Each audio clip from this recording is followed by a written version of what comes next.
आ जाए तो मैं फिर उसे त्यागता नहीं हूं।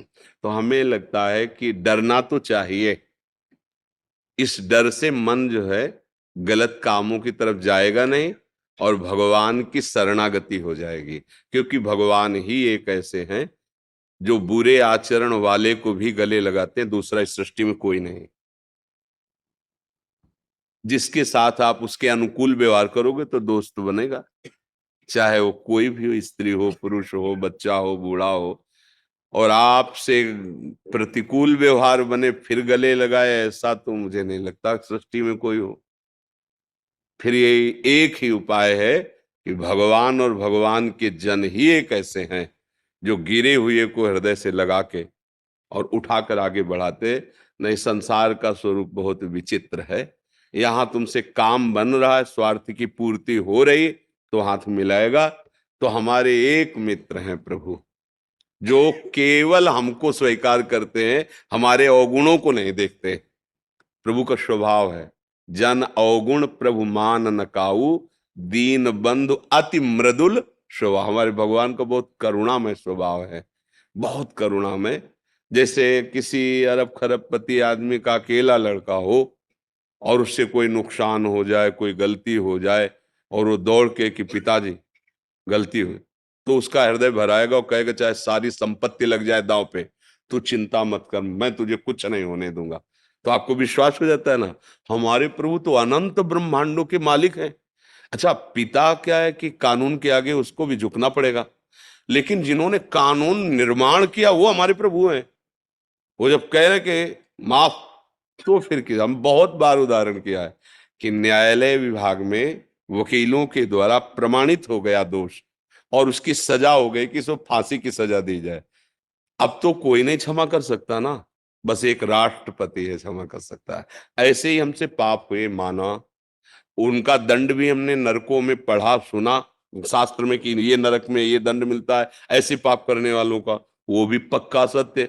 पर एक उपाय है, भगवान गरज करके कहते हैं सर्वधर्मान परित्यज्य मामेकम शरणम व्रज अहम त्वाम सर्व पापेभ्यो मोक्षयिष्यामि मा शुचा। एक राष्ट्रपति फांसी की सजा माफ कर सकता है, तो अनंत ब्रह्मांडों के स्वामी प्रभु कह रहे हैं मैं तुझे सर्व पापों से मुक्त करूं। तो डरना, तो हम ये नहीं कह रहे कि ना डरो, नहीं डरोगे तो मन फिर उन्हीं पापों में करेगा कि बाद में भगवान से फिर क्षमा मांग लेंगे। ऐसा सिद्धांत नहीं है। सिद्धांत ये है कि जब तक हमने जाना नहीं था, जानते हुए भी वो ना जानना ही है। जब सत्संग सुना, संतों का संग मिला, अब समझ आई। तो अब एक हमें सूत्र डालना पड़ेगा हृदय में कि आज तक जो किया वो अब आगे नहीं करूंगा। अगर कहीं विवश होके फिसल के होता है, वो भगवान अंदर बैठे हैं, वो संभाल लेंगे, उसका कोई आपको दंड भोगना नहीं पड़ेगा। भगवान हृदय में बैठे हुए सारे, लेकिन जानबूझ के नहीं, वो अंतर्यामी, उसको किसी सलाह की जरूरत नहीं, वो अंदर ही देख रहा है। तो हमें लगता है कि हमारे कल्याण मार्ग में ये बात तो जरूरी कि आपको डर होना चाहिए, शास्त्र का डर, समाज का डर, कानून का डर, भगवान का डर, ये आपको अच्छे मार्ग में चलाएगा। तो ये जो भय है ना, ये हमारे मन को अच्छे रास्ते पे चलाते हैं। तो ये भय तो रखना चाहिए, पर इतना भी भयभीत ना हो जाए कि हम भगवान का भरोसा ही ना रख पाए कि हम तो इतने नीचे कि भगवान, हम ऐसा नहीं है। भगवान इतने कृपालु हैं कि वो कैसा भी कोई हो, अपिचेत सुदुराचारो भजते माम अनन्य भाग। सुदुराचारों को मतलब होता सांगो पांग पाप करने वाला, कोई अंग नहीं छोड़ा पाप के, सब कर डाले।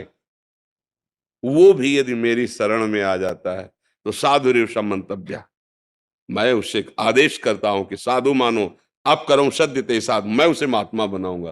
तो मालिक हैं वो तो मुझे लगता है कि इस बात में हम डरे ना कि अब मेरा उद्धार नहीं हो सकता। इस बात से डरे कि जो गलतियां हुई वो पुनः गलतियां ना हो, और भगवान का आश्रय लेकर नाम जप करें, अच्छे आचरण करें। जो गलतियां शरीर से हुई हैं अब उनका हम सुधार करें, उनको हम सावधानी पूर्वक रोकने, और अगर नहीं रुक पाते, पूर्वाभ्यास फिसल जाते, फिर खड़े हो फिर चलो, नहीं नहीं करो, फिर फिसल जाते हो फिर खड़े हो। एक दिन तो आप अपनी इतनी मजबूती से निश्चय के द्वारा इन वृत्तियों को रोक लेंगे, पक्का रोक लेंगे, घबराने की जरूरत नहीं। अब जैसे कह दे कि आज से होना ही नहीं चाहिए, तो अनुभव नहीं, इसलिए भले वो तुम बोल दो। नहीं, ऐसा नहीं है। ब्रेक भी मारो तो हाथ दो हाथ, ब्रेक लगने पर वो पहिया फिसल जाता है ना, ऐसी पूर्वाभ्यास है। आज से हम कह रहे नहीं करेंगे, पर एक समय ऐसा आएगा जिस समय हमसे त्रुटि हो जाएगी। इसलिए हम ये आपको कहते कि अगर फिसल गए तो घबराने की जरूरत नहीं, फिर खड़े हो, फिर कोशिश करो कि हम ना फिसले। फिर फिसल जाते हो, फिर खड़े हो। ये हारने वाला मार्ग नहीं, जीत आप पक्का जाओगे, क्योंकि संत वचन और भगवान की कृपा ये साथ है। ये मान लो, हारोगे नहीं अब।